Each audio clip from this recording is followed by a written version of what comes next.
할렐루야. 오늘은 NGP 시리즈 14번째 시간으로 상황을 이기는 내력이라는 제목으로 말씀을 나눌 때에 큰 은혜가 임하게 되기를 축복합니다.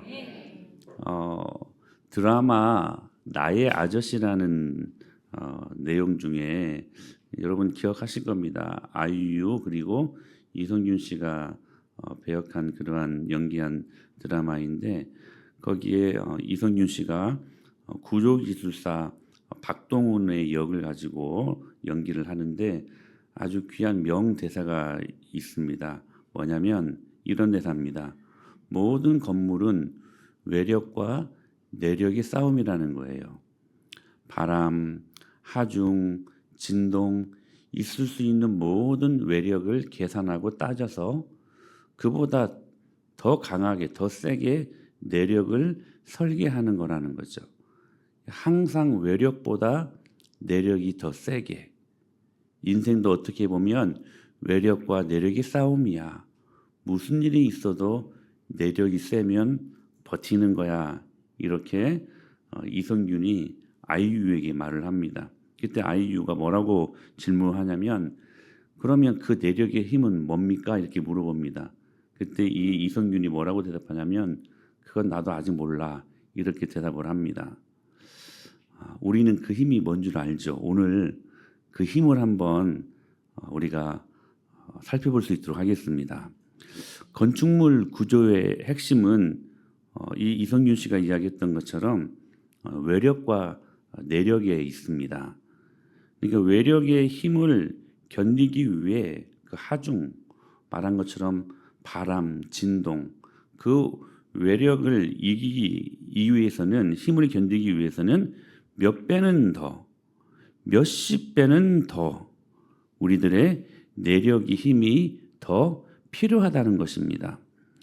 느헤미야와 백성들은 예루살렘 성벽을 52일 만에 완공합니다. 외벽 성공은 다 완공되었습니다. 그러나 만만치 않은 외력은 아직도 존재했습니다. 그러니까 그것을 상대하려면 반드시 이스라엘 백성들이 갖추어야 될, 준비하고 있어야 될 내력의 힘이 필요했다는 사실입니다. 그렇다면 수많은 외력을 견디고 이기기 위해 하나님의 사람들이 갖추어야 할, 우리들이 갖추어야 할 내력의 힘은 무엇일까?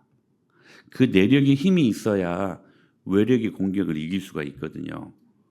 그렇다면 오늘 본문에서는 그 내력의 힘이 무엇인가 세 가지를 통해서 우리들에게 말씀해 주시는데 첫째로 말씀입니다.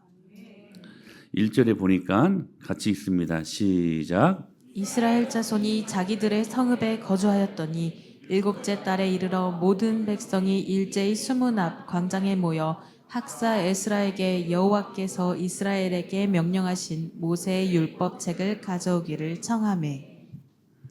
여기 모든 백성들이 일제히 수문 앞 광장에 모였다라고 말씀하십니다. 성경에서 백성들이 스스로 말씀 듣겠다고 한 유일한 장면이 여기에 나옵니다. 우리는 막 새벽기도 나오세요. 막 부흥에 나오세요. 막 이렇게 막 누군가 말해야 나오잖아요. 그런데 오늘 성경에 보니까 오늘 백성들이 지금 말씀 듣겠다고 스스로 그렇게 지금 말씀을 청한 장면이 유일하게 나옵니다. 자발적으로 모여가지고 말씀 좀 전해주세요. 막 이렇게 지금 말하는 거예요. 근데 한두 명이 아니라 여기 본문에 보니까 일제히라는 말이 나옵니다. 이 말을 옛날 개역 성경에서 뭐라고 번역하냐면 한 사람 같이로 번역되어 있습니다. 이게 많은 사람들이 마치 한 사람이 말하는 것처럼 모두가 다 같이 일제히 일사불란하게 하나님의 말씀을 좀 가르쳐 주세요. 하나님의 말씀을 좀 전해 주세요. 이렇게 지금 요청하고 있었다는 사실입니다. 그런데 언제 그들이 지금 모이고 있었냐면 2절에 보니까 7월 1일에 모였습니다. 여러분 이스라엘은 7월 달이요 굉장히 중요한 달입니다. 특별히 우리는 12월 지나고 1월을 맞이해야 새해라고 하는데 유대인들은 7월 달이 새해입니다. 7월 달이.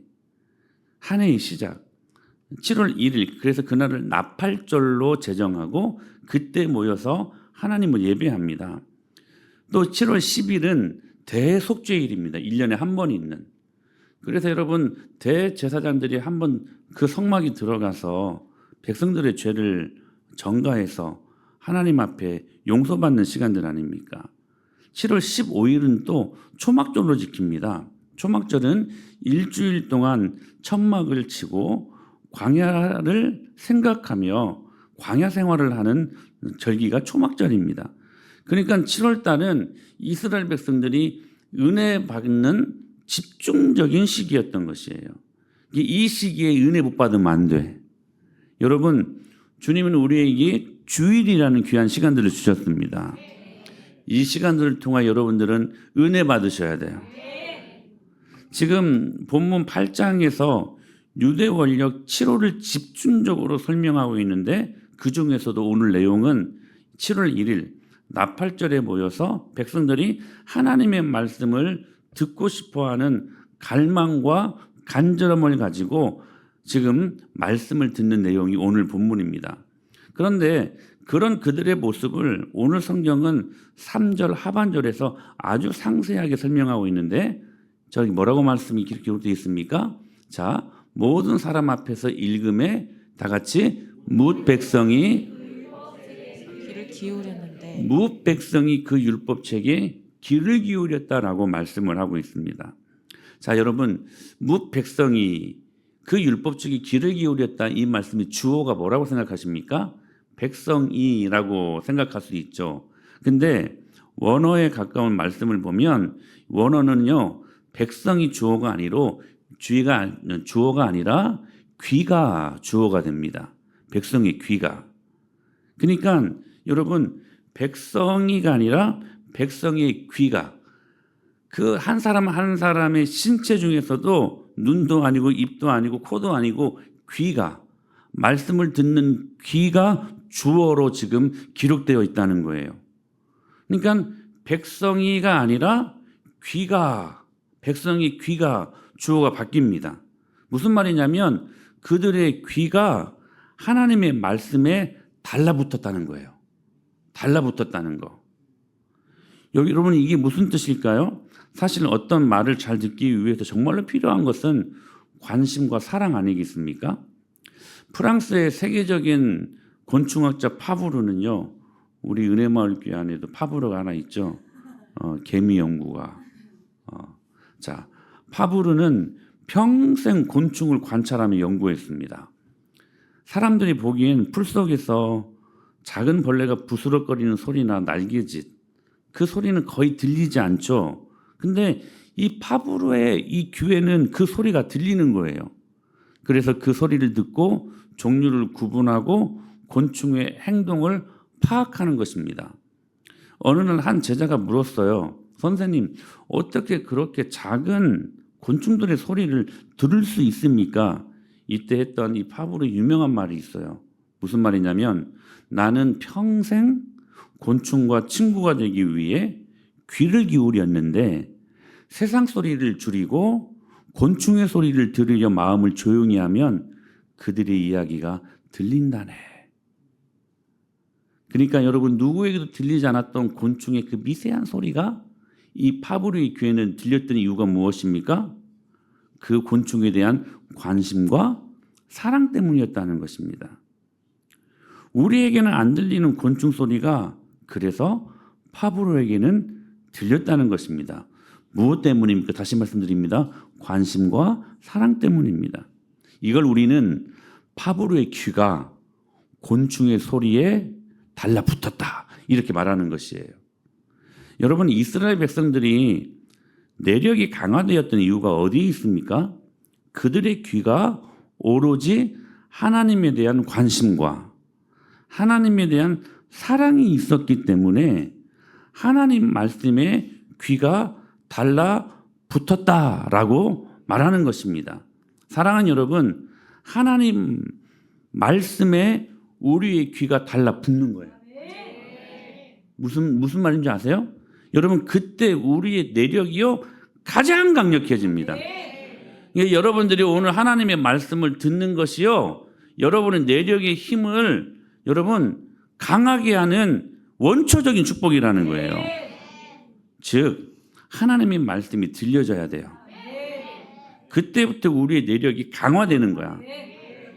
언제 강력한 성도가 되느냐? 하나님의 말씀을 들을 때라는 거예요.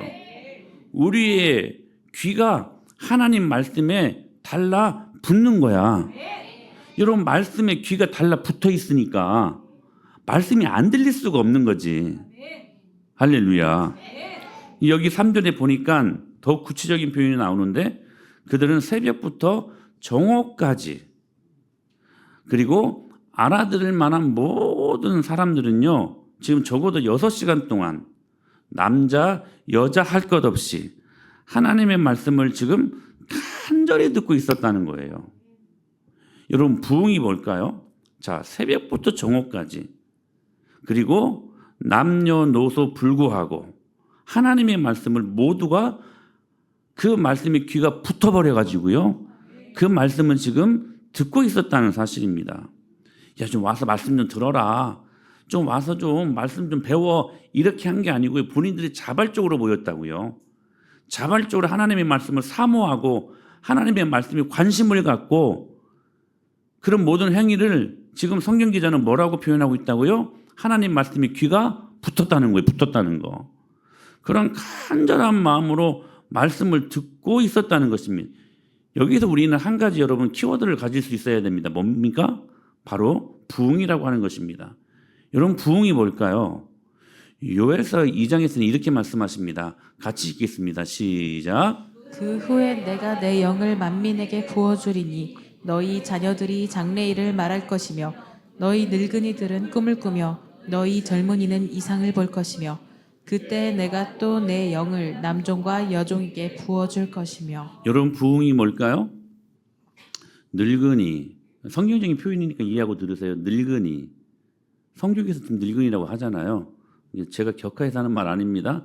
늙은이, 그리고 젊은이, 남종, 여종, 모든 세대를 아우르고 모든 성별을 초월하여서 전 세대가 다 모여 그들의 귀가 하나님의 말씀에 붙어버리는 거. 그래서 그 말씀이 들리는 거야. 그 말씀이 내가 그 말씀에 귀를 기울이고 그 말씀이 들리니까요, 내 마음대로 살 수가 없어. 모든 죄악들이 그 말씀에 발견되어지기 시작하는 거예요. 그 말씀에 내 삶을 반추해 보면 너무 냄새 나는 거야. 절망적인 거예요. 그때 회개가 일어나고, 그때 코이노니아, 하나님의 놀라운 말씀의 교제를 통하여서 우리의 삶 속에 메타노이아, 방향전환이 일어나고, 그래서 여러분, 우리의 삶 속에 회개 운동이 일어나는 것, 그게 뭐냐면 부흥이라고 하는 것입니다. 오늘 본문 5절로 6절에서 뭐라고 말씀하십니까? 같이 한번 읽겠습니다. 시작. 에스라가 모든 백성 위에 서서 그들 목전에 책을 펴니 책을 펼 때에는 모든 백성이 일어나라. 에스라가 위대하신 하나님 여호와를 송축하매 모든 백성이 손을 들고 아멘 아멘 하고 응답하고 몸을 굽혀 얼굴을 땅에 대고 여호와께 경배하니라. 자, 보십시오. 그들의 귀가 하나님 말씀에 붙어버리니까 어떤 태도가 일어나냐면, 자 보세요. 하나님의 말씀을 들을 때 그들이 그냥 가만히 앉아서 들을 수가 없었던 거야. 말씀이 들려질 때마다 일어서서요. 지금 이 일을 쓰임받던 사람이 학사 에스라였거든요. 제사장 겸 말씀을 가르치는 사람이었어요. 근데 에스라가 하나님의 말씀을 뺏지도 않고 더하지도 않고 정직하게 순전한 하나님의 말씀을 그대로 증거하고 낭독하니까요, 그들이요 그 말씀을 우리처럼 그냥 가만히 앉아서 들을 수가 없었던 거야. 그 말씀이 살아있는 하나님의 말씀으로 들려졌기 때문에 하나님이 임재해 계실 때에 가만히 앉아서 하나님을 마주할 수가 없었던 거예요. 이 말씀이 들려질 때마다 살아계신 하나님의 임재를 경험한 나머지 그들은 그 말씀을 듣는 그 순간순간에 일어섭니다. 일어섰을 뿐만이 아니라 뭐라고 말씀하시냐면 손을 들고 말씀을 들었대요. 손을 들고. 여러분 간절함의 표현 아닐까요? 하나님을 향한 경외와 복종과 섬김의 표현 아닐까요? 그리고 그들이요 아멘 아멘 화답했대요. 하나님의 말씀이 실제로 살아계신 하나님의 말씀으로 느껴지고 그 말씀을 믿음으로 받으니까요 그들이 아멘 아멘 했대요. 여러분 아멘 하세요. 이렇게 강조 안 해도 그 말씀이 하나님의 살아계신 하나님의 말씀을 들리니까 막 저절로 아멘 아멘이 나오는 거야 막. 그리고 가만히 있을 수가 없었어요. 몸을 굽혀 얼굴을 땅에 댑니다. 절대 복종, 하나님을 향한 절대 섬김을 위한 표현 아니겠습니까? 여러분, 그러니까 지금 그들의 모습은 하나님 앞에서 이 모든 행위가 복종과 살아계신 하나님을 향한 경외감, 섬김의 자세를 지금 그들이 가졌음을 말씀하고 있는 거예요. 왜냐하면, 이게 중요한 거예요. 왜냐하면 그들이 에스라가 낭독한 말씀을 무엇으로 믿었기 때문에? 하나님의 말씀으로 믿었기 때문에. 에스라가 지금 하나님의 말씀 율법책을 낭독하는 것 같아 보였지만 그들은 에스라가 보인 게 아니고 하나님이 보인 거야. 사랑하는 여러분, 오늘 제가 여러분들에게 말씀을 증거할 때 제가 보이는 것이 아니라 하나님이 보일 수 있게 되길 축복합니다. 그들이요 하나님의 말씀을 본 거야. 그 말씀을 들은 거예요. 그러니까요 여러분 절대 복종과 경외, 섬김의 자세를 안 가질 수 없었다는 사실입니다. 사랑하는 여러분, 오늘 우리 안에 원초적인 내력을 경험하기 위해서, 내력의 강력한 힘을 경험하기 위해서 여러분들이 가져야 될 첫 번째 내력은 뭐냐면 여러분 말씀의 능력이라는 거예요. 근데 그 말씀을 듣을 때 어떻게 하라고요? 하나님의 말씀으로 들려져야 된다고. 하나님의 말씀으로 믿어야 된다고요. 그래서 벌링거가 저술한 제2 스위스 신앙고백서에서는 뭐라고 말씀하셨어요? 제가 몇 번 말씀드렸었는데 선포된 하나님의 말씀은 곧 하나님의 말씀이다. 여러분 이게 개혁주의가 갖는 가장 탁월한 능력입니다.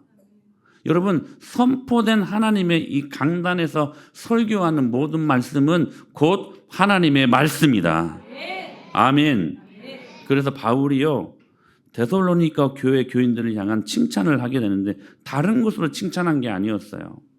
그들의 그들의 도덕적 윤리적 착함 이런 걸로 칭찬한 게 아니라 물론 그런 모습으로 칭찬을 나중에는 하지만 원초적인 칭찬은 이렇게 합니다. 같이 읽습니다. 시작. 이러므로 우리가 하나님께 끊임없이 감사함을 너희가 우리에게 들은 바 하나님의 말씀을 받을 때에 사람을 말로 받지 아니하고 하나님의 말씀으로 받음이니 진실로 그러하도다. 이 말씀이 또한 너희 믿는 자 가운데서 역사하느니라. 그들이 하나님의 말씀을 사람의 말로 받지 않고 진짜 하나님의 말씀으로 받고 진실로, 이게 진실로가 헬라어로 아멘이란 말이거든요. 아멘 하니까요 이 말씀이 또한 너희 믿는 자 가운데서 어떻게 하느니라?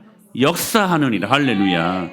말씀이요 그냥 죽은 교훈 그냥 사변 관념이 아니라 하나님의 말씀으로 오늘 이 말씀을 받으니까요 그들 가운데 역사하는 하나님의 살아있는 꿈틀거리는 우리의 삶을 송두리째 변화시킬 수 있는 능력이 되더라는 거예요.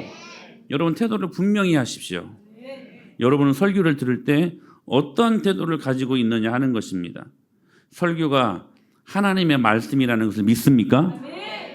그렇다면 여러분의 말씀 듣는 태도를 고치십시오. 그 말씀 듣기를 사모하십시오. 이스라엘 백성들은 하나님 말씀에 대한 분명한 태도를 가지고 모든 외력을 이기는 강력한 내력의 힘을 지금 비축하고 있었다는 사실입니다.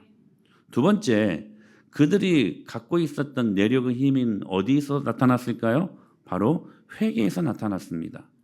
자, 말씀이 하나님의 말씀을 들리니까요. 어떤 역사가 일어났습니까?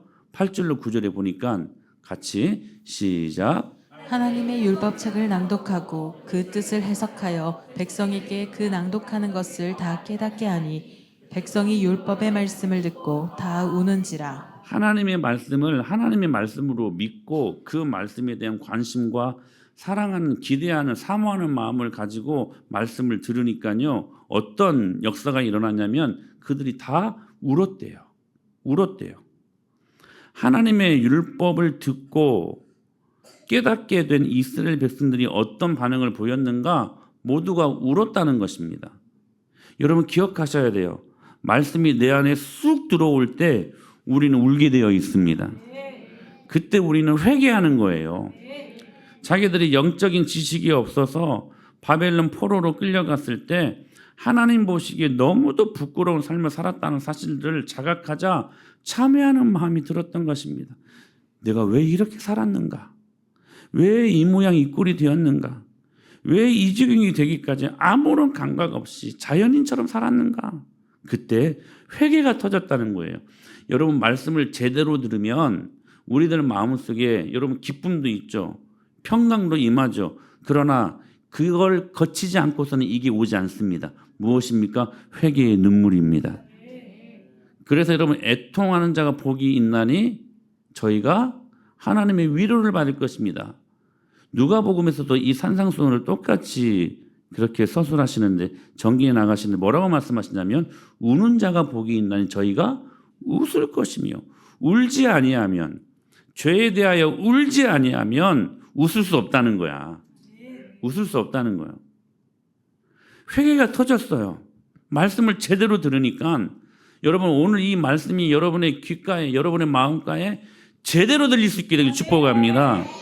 그 말씀이 제대로 귀가 말씀이 붙어버렸으니까 제대로 들리니까요. 뭐가 보이냐면 죄가 보인 거예요. 죄가. 말씀이 들어가니까 귀가 말씀에 달라붙어 버리니까 나타나는 첫 번째 현상이 뭐였냐? 죄가 보이는 거예요.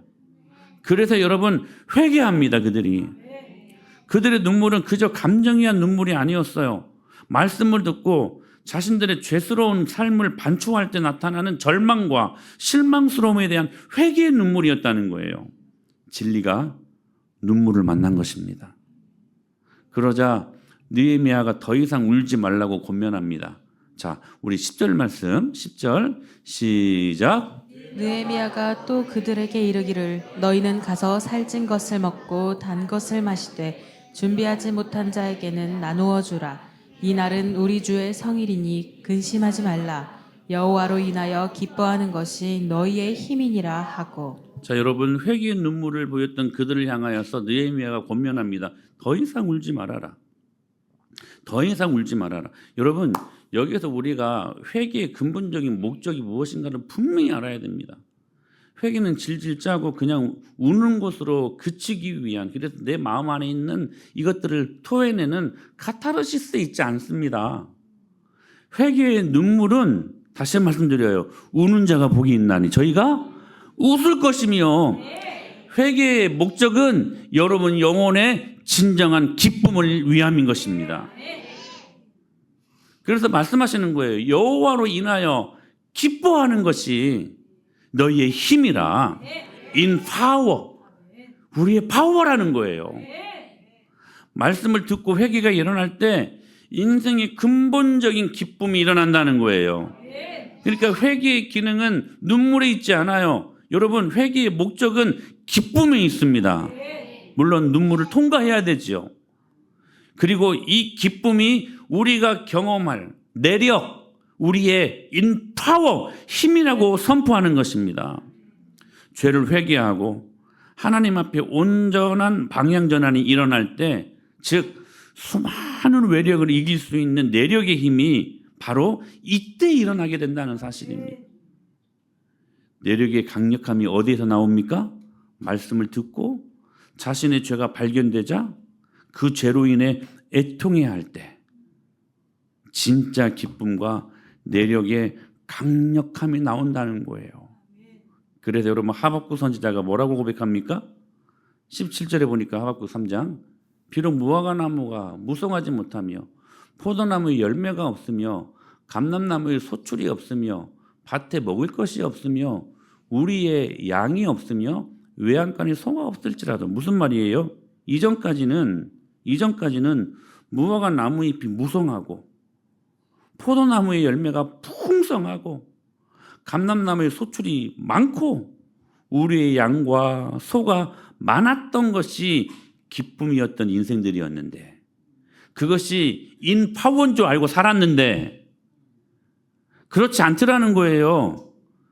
하박국 3장 18절에 보니까 그게 인파워가 아니라는 거예요. 그게 내력이 아니라는 거야. 여러분은 그거 갖추어야 세상을 좀 떵떵거리며 좀 편안하게 살 것처럼 막 생각해서 막 공부도 하고 막 여러 가지 많은 막 스펙도 쌓고 막 하려고 하는 건데 그게 내력이 아니라는 거예요. 외력에 그러니까 외부의 수많은 여러분 사단의 공격을 이길 수 있는 힘은 우리의 내력에서 나오는데 지금까지는 그 내력을 무화과나무 잎의 무성함과 소출의 많음과 소유의 부와 여러분 이런 것들을 우리는 인파워 기쁨으로 알고 살았다고요. 근데 진짜 기쁨, 진짜 내력의 강력함은 어디에서 나온다고 말씀하십니까? 나는 여호와로 말미암아.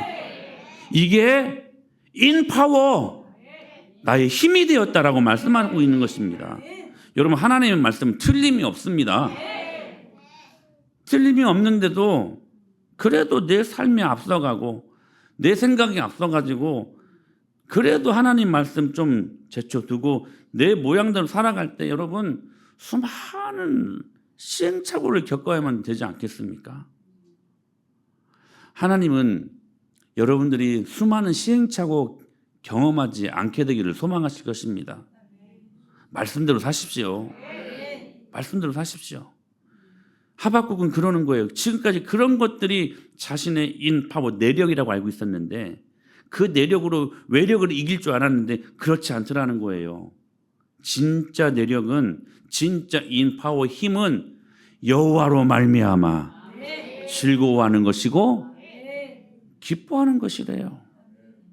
그러면서 하박국 3장 19절에서 뭐라고 말씀하시냐면 같이 크게 읽어요. 시작. 주 여호와는 나의 힘이시라. 나의 말을 사슴과 같게 하사 나를 나의 높은 곳으로 다니게 하시리로다. 이 노래는 지혜하는 사람을 위하여 내 수금에 맞춘 것입니다. 주 여호와는 나의 힘이라. 사랑하는 여러분, 여러분의 힘이 무엇입니까? 여러분 내력이 무엇입니까? 하나님 말씀에 있고 그 말씀이 들려질 때 회개할 수 있는 회개의 능력. 그러므로 여러분 말씀과 회개는 우리의 내력을 정말 단단하게 하는 우리가 할 수 있는 가장 강력한 도구가 될 것을 믿습니다. 세 번째, 은혜입니다. 자 보세요. 우리가 하나님의 말씀을 듣습니다. 그리고 회개도 합니다. 그런데요, 은혜 없으면 안 되는 것들입니다. 오늘 말씀의 키워드가 여기 있습니다. 여러분, 우리의 내력의 힘을 누가 주십니까? 내 의지로 되는 것입니까? 내 행위의 문제일까요? 이스라엘 백성들이 말씀을 듣고 자신의 의지로 울었습니까? 자신의 의지로 회개했습니까? 물론 회개는 하나님의 절대 주권적 구원 사역에 인간이 협력하는 인간 편에서의 사역입니다. 회개는 그런 겁니다. 근데 여러분 그 회개도 주님이 주시는 것입니다. 회개할 마음도 주님이 은혜 주셔야 가능한 일이라는 거예요. 아멘? 여러분 맥없이 다메섹 도상에 바울이 가다가 맥없이 갑자기 꼬꾸라져가지고 하나님을 만난 게 아니에요. 그 모든 일들을 다 만드신 이가 하나님이시라는 거야. 그러니까 여러분 내가 말씀을 듣는 주체가 아니고 내가 회개하는 내 자신이 주체가 아니라는 거예요. 소유리 문답 1문답에 인생의 제일 드는 목적이 뭐냐? 하나님을 영화롭게 하고 그분을 영원토록 즐거워하고 기뻐하는 것이다. 오늘 이 기쁨에 대해서 계속 이야기 나오잖아요. 여호와로 인하여 기뻐하는 것이 너희의 인파워 힘이라. 여호와를 기쁘시게 하는 것이 힘이라고 말씀하지 않아요. 여호와를 기뻐하는 것. 하나님을 기쁘시게 하는 것이 아니라는 것이에요. 전에 말씀드렸잖아요. 여러분 하나님을 기쁘시게 하는 행위 있지 않다는 거예요. 그냥 그를 기뻐하는 것, 즉 하나님 존재 자체가 본질적으로 우리의 기쁨이라는 거야. 이 doing이 아니라 being이라는 거예요. 그래서 여러분 기억하셔야 돼요. 여러분의 믿음보다 하나님의 은혜가 먼저입니다. 에베소서 2장 8절에 이렇게 말씀하셨어요. 너희는 그 은혜에 의하여 믿음으로 말미암아. 여러분 은혜 없으면 믿음도 없어요. 은혜가 있기 때문에 그 은혜 아래 우리가 믿음으로 말미암아 구원을 얻는 것이라는 거예요.